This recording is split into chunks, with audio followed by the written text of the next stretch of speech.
Alrighty you guys, so today we are going to be using a wig from the company Eewigs. This is from Amazon, and as you can see it comes in a nice satin bag. So inside of this bag, I guess they give you some type of flyer to be in some type of photo contest. They also give you a cute little pink wig brush. And of course they give you a nice handy dandy pamphlet that gives you all the information on the wig. This is honestly one of the best pamphlets that I have ever seen. Like, this is actually well put together. They also get you out the way and give you a 2-pack of wig caps. Alrighty, so don't mind my little brother peeking in the background, but let's go ahead and jump into this wig. But I noticed that they give you one more gift. They give you a pair of lashes.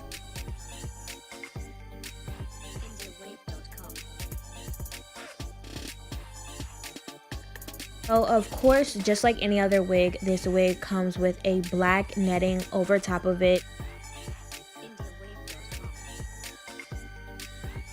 So this unit is a 613 blonde color. It's about 26 inches long and it is about 150 density. Let's get into this construction of this wig. So as you can see, it has a really nice parting space. The parting space is about 2 inches. The hairline and everything is very transparent and nice looking. It has 3 clips, as you can see, and then it also has an adjustable strap. So to dye the synthetic wig, you're going to need a pan, of course. You're going to need your wig. You're going to make sure that you're going to use the 𝐷𝐸 synthetic dye. You're going to need some gloves, which I only have 1. You're going to need some utensils.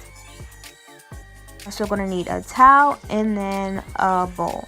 So you're going to want to set your stove to a medium temperature, not too high, but high enough that the water boils. And then of course you're going to want to fill up your pot with some water. Then place that water back on the stove and let it sit until it comes to a boil.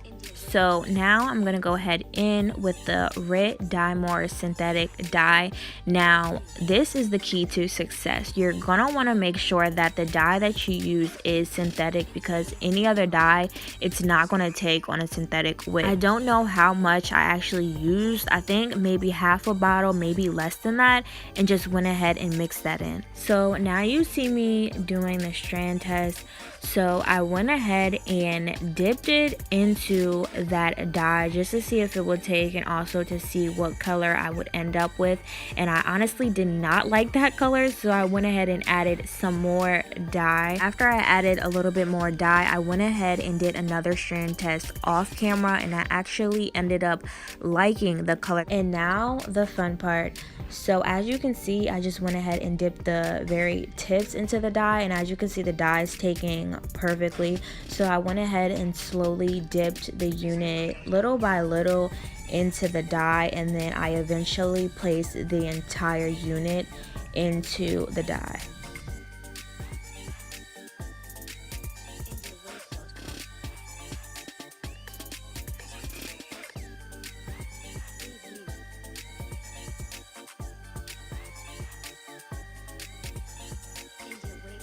So now I'm just fooling around with the wig and making sure that all of the hair is saturated nicely so that the color will come out evenly and not look patchy.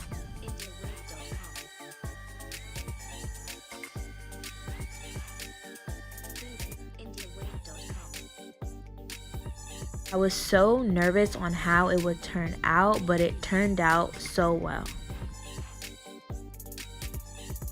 With this part, ladies and gentlemen, please be fucking careful because the unit is extremely hot. So when transferring the unit into a different container, please be careful.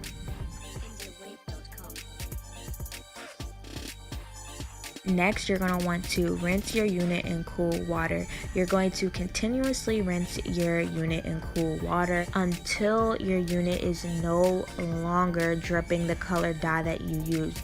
So once your unit is basically dripping clear water, then you're good to go.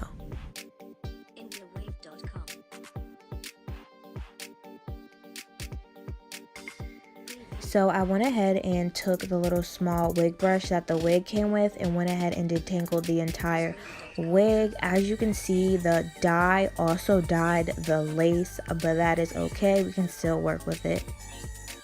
I went ahead and hung my unit up to dry. You're going to want to make sure you also put a towel down wherever you're drying your unit because it does tend to drip.